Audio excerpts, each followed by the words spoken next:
अगला क्वेश्चन है, यहां से लेकर यहां तक एक स्फीयर है, केवल इसका एरिया बताना है। ठीक है, स्फीयर के किसी कर्वेचर का आपको एरिया बताना है। ये मैंने फिगर ड्रॉ कर रखा है और यहां पर थीटा और थीटा बराबर एंगल है। मेरे को आगे क्योंकि डेरिवेशन करना है इसलिए इधर मैंने थीटा नहीं लिखा है, आप कंफ्यूज नहीं होइएगा, थीटा यहां पर है। तो टोटल एंगल कितना है, थीटा और 2 थीटा, और थीटा आप कह सकते हो half of the apex angle. अगर ये कोण बन रहा है तो कोण का half of the apex angle है। ठीक है, अब एरिया पता करने का यहां पर तरीका जरा देखिए। ये जो रेफरेंस लाइन है यहां से थीटा अल्फा एंगल पे एक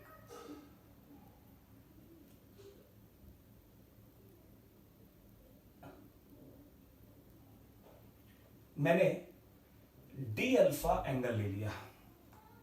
अगर ये नहीं दिख रहा है तो इसको यहां शो कर देते हैं, ये डी अल्फा एंगल है। ठीक है, और ये जो डी अल्फा एंगल मैंने लिया,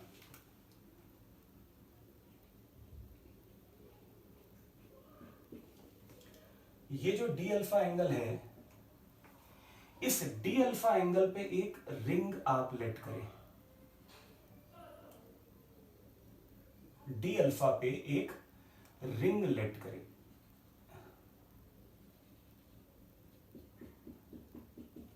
ठीक, ये रिंग पूरी है, आपको केवल एक ही हिस्सा दिखाया गया है, ये रिंग पूरी है। अब सोच के देखिए, ये जो कर्वेचर है इस पे एक रिंग, फिर इसके ऊपर एक और रिंग, फिर इसके ऊपर और टॉप पर, तो कई सारी रिंग मिलके वो कर्वेचर बना देंगी। ठीक, अब आप इस रिंग को अगर देखें तो यहां से लेके यहां तक ये क्या है, आर डी अल्फा। इस रिंग को अगर हम खोलें तो इस रिंग का एरिया कितना मिलेगा, आप देखें यहां से ये है रेडियस x, और अगर ये r है तो ये होगा x होगा r साइन अल्फा, होगा या नहीं। तो आप इस पूरे की लेंथ क्या लिखेंगे, 2 पाई, ये जो रिंग है 2 पाई x 2 पाई r साइन अल्फा, और ये विड्थ कितनी है, r डी अल्फा। डन, ये है रिंग। समझ रहे हैं इसमें क्या किया गया है। ये जो एक साइड आपको दिखाई गई है ये डैश डैश करके, यही पूरे पर है।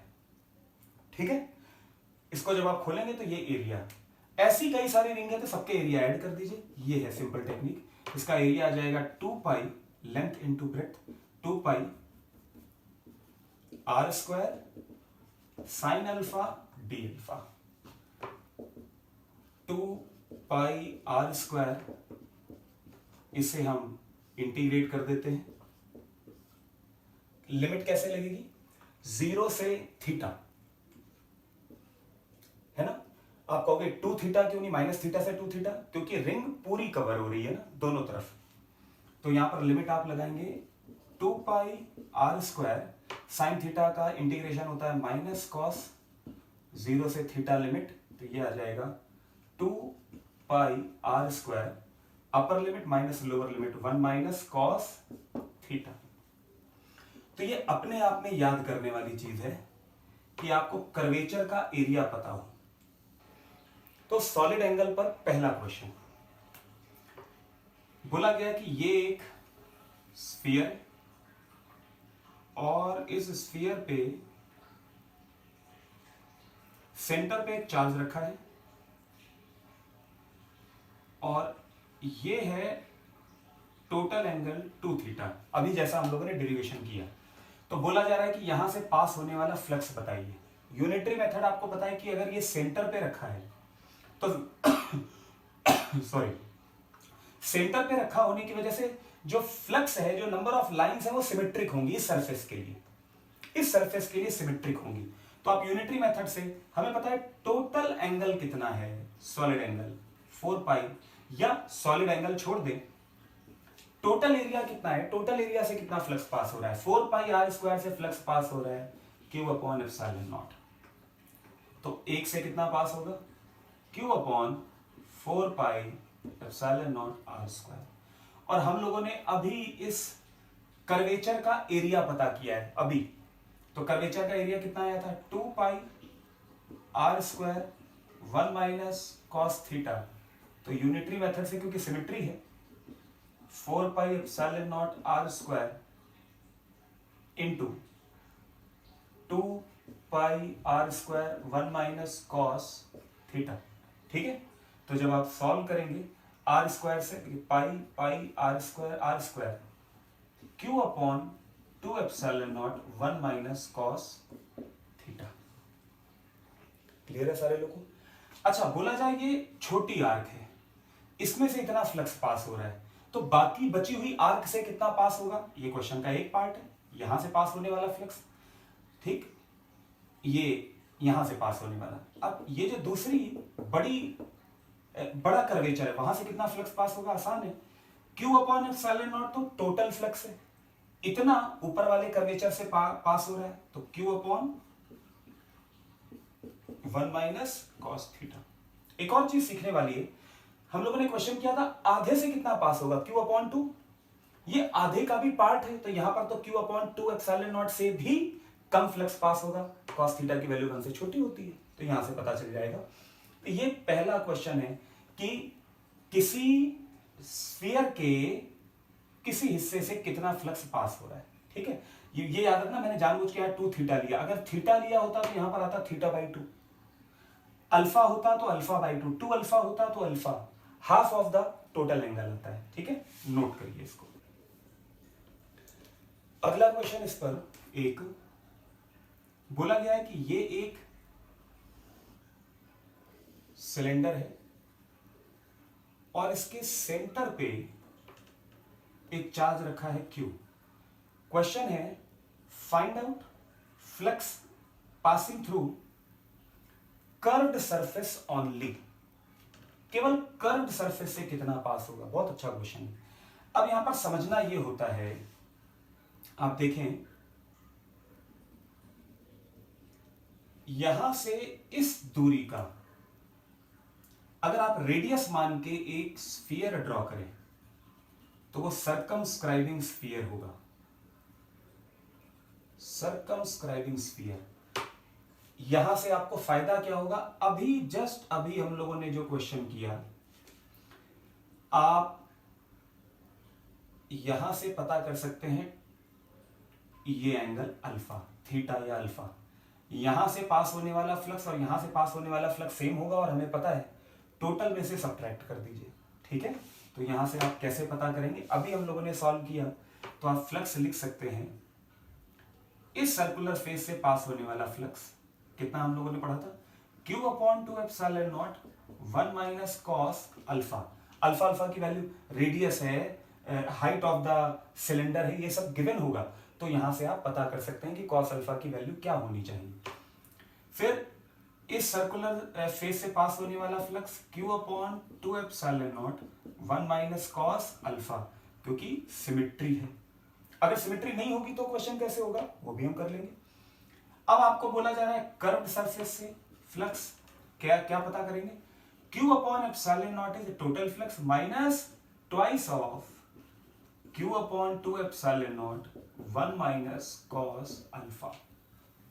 तो ये हमारे लिए आंसर हो गया कि कर्व्ड सरफेस से पास होने वाला फ्लक्स कितना है। ठीक है, ये काफी अच्छा क्वेश्चन है, इसे नोट करिए। फिर हम लोग अगला क्वेश्चन करते हैं, अगर सिमेट्री नहीं है तो फिर क्या करना होगा, नोट करिए। अगर सिमेट्री ना हुई तो ये आपको एक सिलेंडर दिया गया, इंफॉर्मेशन कुछ ऐसी मिलेगी कि आपको प्रॉब्लम नहीं आएगी। जैसे यहां पर ले रहे हैं, ये सिमेट्री नहीं, कोई बात नहीं, आपको कोई ना कोई इंफॉर्मेशन, ये डिस्टेंस गिवन होगी, अगर ये डिस्टेंस गिवन होगी तो आप यहां से अल्फा और ये एंगल बीटा, ये अलग अलग हो जाएगा, आप इन्हें पता कर सकते हैं। तो यहां से पास होने वाला फ्लक्स हो जाएगा Q upon 2 epsilon not 1 minus cos alpha, यहां से पास होने वाला फ्लक्स हो जाएगा Q upon 2 epsilon not 1 minus cos beta. तो कर्व सरफेस से पास होने वाला flux Q upon epsilon not minus phi1 plus phi2, phi1 और phi2 की वैल्यू हम लोगों ने तो ये कोई इंफॉर्मेशन दी होगी, एग्जांपल ले लेते हैं, ये हाइट दी होगी h, ये रेडियस होगी r, ये होगी x।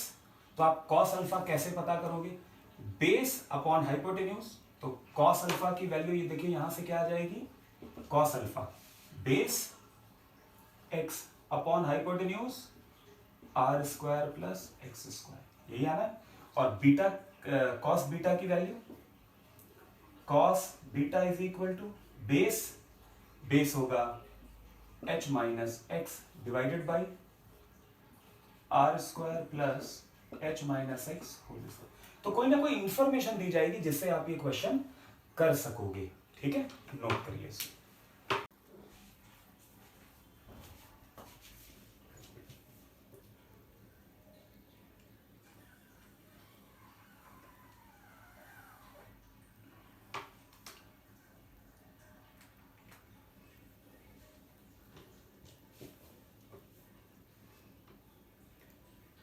इलेक्ट्रिक लाइंस जब मैंने पढ़ाया था, इलेक्ट्रिक फील्ड लाइंस, तब मैंने आपको बताया था कुछ इलेक्ट्रिक फील्ड लाइंस की प्रॉपर्टीज। एक और तरीका है इलेक्ट्रिक फील्ड लाइंस की प्रॉपर्टीज को वेरीफाई करने का, प्लस एक इस पर क्वेश्चन भी पूछा जा रहा है। तो क्वेश्चन ये है कि Q1 और Q2 दो चार्जेस हैं, एक माइनस एक प्लस। इलेक्ट्रिक लाइन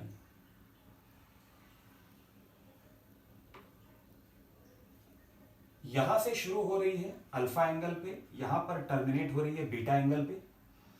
और मैंने आपको पहले से बता रखा है कि अगर mod Q1 greater than mod Q2 है तो अल्फा लेस देन बीटा होगा, ये चीज मैंने आपको बताई है। अब यहां पर बारी आती है एक्सप्लेनेशन की। समझते हैं जरा एक्सप्लेनेशन पार्ट को। मैंने आपको क्या समझाया था,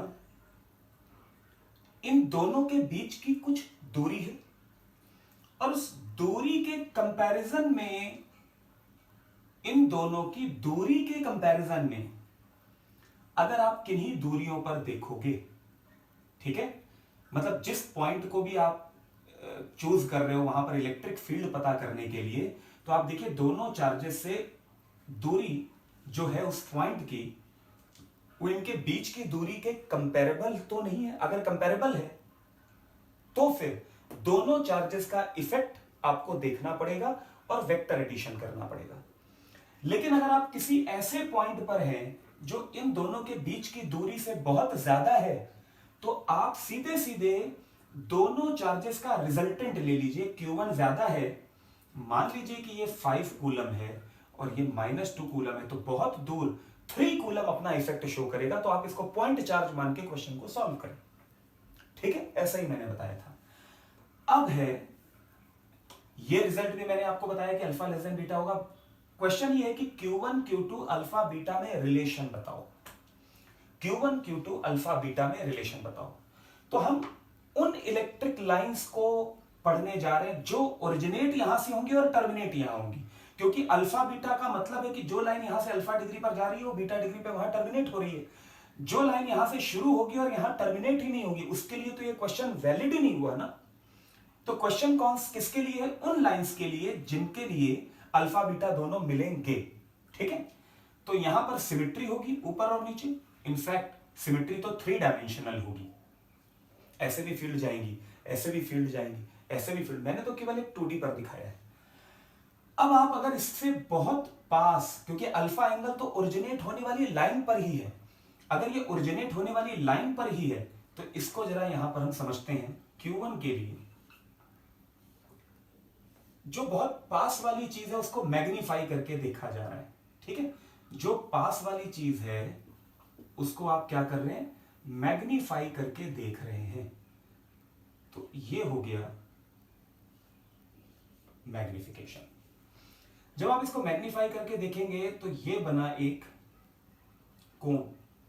सिमेट्री है तो दोनों तरफ से और तीनों तरफ से, यानी कि 3 डायमेंशनल बराबर होगा तो एक बनेगा कोण। और कोण के लिए ये है अल्फा, ठीक है। यहां से पास होने वाला जो फ्लक्स है वो हम अगर पता करें, और फ्लक्स क्या होता है हम लोगों ने बात करी, नंबर ऑफ इलेक्ट्रिक लाइंस। तो जितनी इलेक्ट्रिक लाइंस यहां से पास हो रही हैं सारी की सारी यहां टर्मिनेट होगी, तो यहां से जाने वाला फ्लक्स और यहां पर आने वाला फ्लक्स एक ही बात है। नंबर ऑफ इलेक्ट्रिक लाइंस जो ओरिजिनेट हो रही हैं और नंबर ऑफ इलेक्ट्रिक लाइंस जो टर्मिनेट हो रही हैं वो दोनों बराबर होंगी। तो आप यहां से कैलकुलेट करें फ्लक्स, और यहां का जो फ्लक्स होगा वो होगा Q1 2 epsilon not 1 minus cos alpha. होगा या नहीं होगा? ठीक है, ठीक है। इसके बाद Q2 की बात करें, माइनस Q2, यहां पर भी एक कोण बनेगा, बड़ा एंगल है,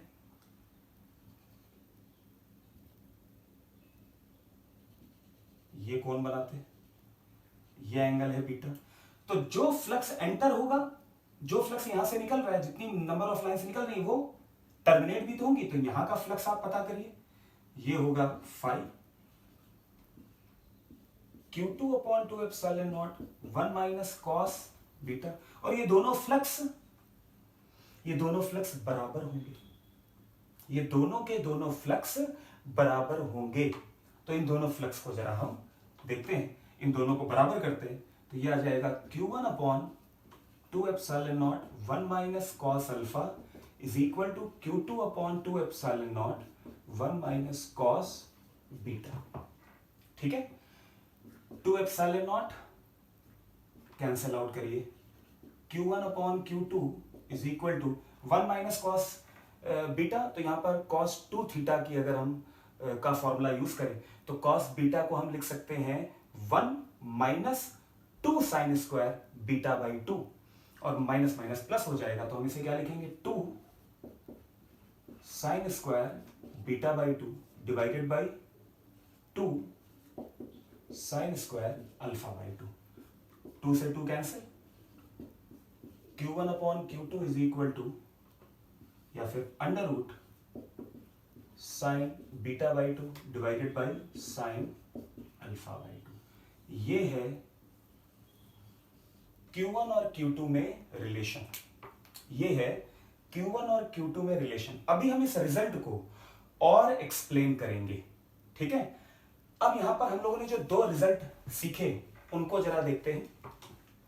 पहली चीज तो ऐसा करते हैं, पहले आप केवल ये नोट करिए, under root Q1/Q2 is equal to sine beta by 2। फिर हम सारे रिजल्ट्स को जरा, और इलेक्ट्रिक लाइंस यहां पर ड्रॉ कैसे की जाएंगी उन सबको यहां पर दोबारा से एक बार सीखते हैं। इसे एक बार जरा नोट करिए क्वेश्चन में कि ये Q1 है और ये है माइनस Q2, और पहले से आपको बताया गया है कि mod of Q1 greater than mod of Q2 है।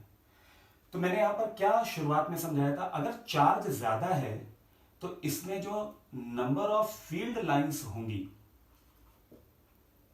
नंबर ऑफ फील्ड लाइंस जो हैं वो ज्यादा होंगी।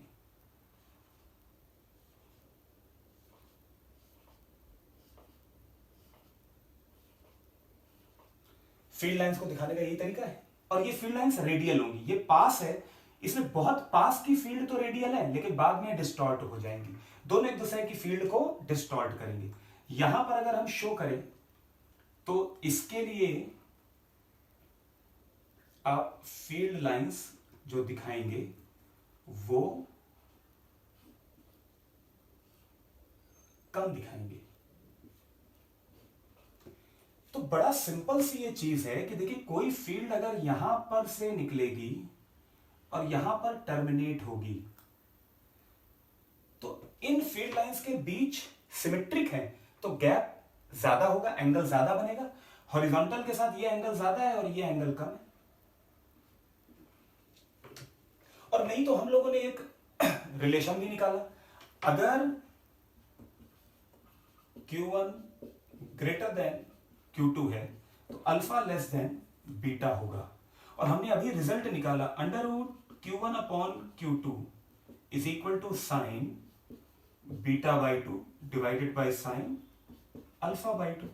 ये तो हमने अल्फा बीटा कुछ भी मान के सॉल्व किया ना। यहां से देखो, अगर न्यूमरेटर ज्यादा है तो यहां पर न्यूमरेटर ज्यादा होना चाहिए, ज्यादा होने के लिए बीटा को ज्यादा होना पड़ेगा, क्योंकि ज्यादा एंगल तो साइन बीटा ज्यादा, यही चीज यहां पर बताई गई है। तो जिस चार्ज का मैग्नीट्यूड ज्यादा है वहां से जो इलेक्ट्रिक लाइंस ओरिजिनेट होंगी या टर्मिनेट होंगी, जिसका भी मैग्नीट्यूड ज्यादा है वो एंगल ज्यादा होगा। एक तो ये चीज है, ठीक है। तो अल्फा लेस देन बीटा होगा, ये प्रूव किया, और ये रिजल्ट तो हम लोगों ने फ्लक्स वाले मेथड से पता ही किया कि जितनी फील्ड लाइंस ओरिजिनेट हो रही है उतनी फील्ड लाइंस टर्मिनेट होंगी, और हम उन्हीं की बात कर रहे हैं जो ओरिजिनेट होंगी और टर्मिनेट होंगी। अब दूसरी बात करते हैं। दूसरी बात यह है कि अगर हम बहुत दूर निकल जाएं, बहुत दूर, तो टोटल चार्ज हमें क्या दिखेगा, Q1 और Q2 का जो रिजल्टेंट है वो दिखेगा।